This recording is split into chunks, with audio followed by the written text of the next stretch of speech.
Hello again, this is Roslynn Eve, and we're looking at more exciting, really high quality artworks here. And this is another one in my series of high quality and masterpiece art. Okay, so let's talk about this one. The reason I picked it was because it's got something a little bit unusual going on in it. So we will get to that, and there is a lot of really good ingredients that have been used in this image, surprisingly. So there's like a lot of ingredients. 1, 2, 3, 4, 5, 6, 7, 8, 9 ingredients that are affecting this image and are being used in a really excellent way. Okay, so let's start with the light to dark and the contrast in the light to dark range. So notice that there is lots of, like, the full range of white or almost white to black or almost black. So when you get that in an image, you're using that to its maximum effect. So that is done to an excellent level. And you can see that there's a contrast again, which is also an ingredient. Contrast is an ingredient as well in the recipe of art. And this is clarity and non-clarity. Notice how all the background is very unclear and very a lot of brushwork showing strongly and not a lot of blending, whereas when you get to looking at her face, you notice that it becomes very clear. And so that is basically one of the ingredients that is pointing you as the viewer to where you're supposed to look in the image. And that's why I keep saying over and over again that artists can control where you look in the image, whether they consciously are doing it or just accidentally doing it. So yes, the clarity and non-clarity being used, and you can see that most of it is clear, so now you get really focused when you're looking at the clear area. Okay, so the next ingredient, oh yes, and with the light to dark, that brings up isn't that interesting thing I was mentioning earlier, which is, look at the lights here. Okay, so oftentimes people will use the light to dark category to indicate where you're supposed to be looking within the image. And you can see there's like a triangle here coming over here and into here and down to there. So you see, this is your viewing window within the image. And I know people talk about the path or flow. Well, yes, that's where your eye wants to follow, but it's also the size and shape of the viewing window. That's why I call it a viewing window. That is how much space we're looking at within that image. If it's small, like let's say there is no light over here, so you're just kind of looking in here and it's small, or if it's larger, you see, that's very important, because the more your eye is moving around within the image, then the person is going to want to stay looking at it longer because it's more exciting. So again, that's like an ingredient. Okay, so this is the light triangle, and normally there is only one path or flow to an image, where this one you actually have sort of a competing one, but not really here, because you've got the lightest and darkest side by side, which is also the most mass side by side of the two ingredients. So again, you tend to want to look here, but you've also got this vivid color, and when you put in such bright vivid colors, then you tend to want to it commands a certain degree of attention or a certain amount of attention as well. So you want to look from here down the dress up to the light and then back here again. So you're going to find that you will sometimes look at this other area, back into the distance here, but it is mostly right in here. This does compete to an extent, so I would have toned this down a little bit here if I was making a suggestion to the artist, just a touch. Just a slight bit more shadow there on the light, and just toning it down just a touch, maybe making it a little more yellow or something. But anyway, it's all good. I do understand that you need a certain quantity of light, and that's why this is like it is. and that may knock down the light a little bit too much, so that could be why the artist did that. Okay, so it's a trade-off, isn't it? You're taking away a little bit of the light, then you're losing some of the light mass within the image, or the light quantity, and you do have to have a certain amount of light quantity. So I would say it's probably good like it is, because it's going off the edge, and whenever an ingredient that's a little bit larger is going off the edge, we tend to ignore it as not as important as we would another strong area of interest. Like, let's say she was wearing really strong texture. You see, we're going to be very drawn to the texture, and if there's a little bit here and it's smaller and it's going off the edge, you're not going to notice it as much. You see what I'm saying? Okay, so we've got this light triangle, which is smaller and really not big enough, because it's kind of top heavy. So in other words, if this is the halfway point, look at how most of your light is in the upper half. So that wouldn't be good to be the main viewing area or viewing window, where this is a really good viewing window, how it's pulling you down lower into the image, bringing you back over to the other side and up. So that's a really nice size viewing window. So this one is really good proportionally to how much space is here. And this one competes a little bit, but not so much that it's taking away from the image. Okay, because in the grading system in the back of my book, you can grade your artwork and see how well you did with it. And there's using an ingredient to a positive or a negative. Yeah.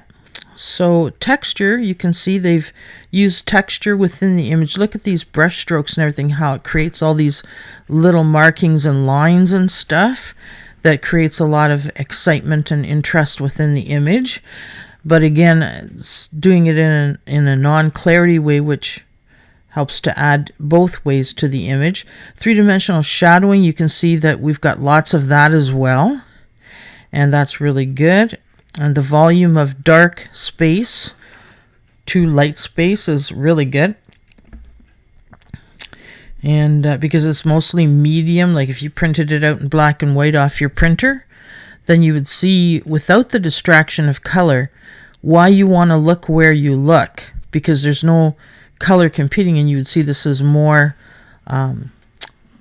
lighter, but not, it would be like medium light space. Yeah, anyway. Okay, so we've got covered texture, reference points. Yes, a lot of artwork doesn't have this, especially like abstract and certain images you'll find doesn't have any. In this case, they've also used it in a positive way too, because we've got the location of where we are, which is help setting the mood and everything as well, which comes to the next ingredient, which is mood. And notice also the color, the use of colors, how it's mostly warm. This blue color, which would contrast normally with the warm colors, is kind of grayed out a bit. It's not a strong blue, so you're not seeing it as cold. You're seeing the image, because it's mostly in yellows and reds, as a very warm image, which is adding to the mood. So color is also adding to the mood there.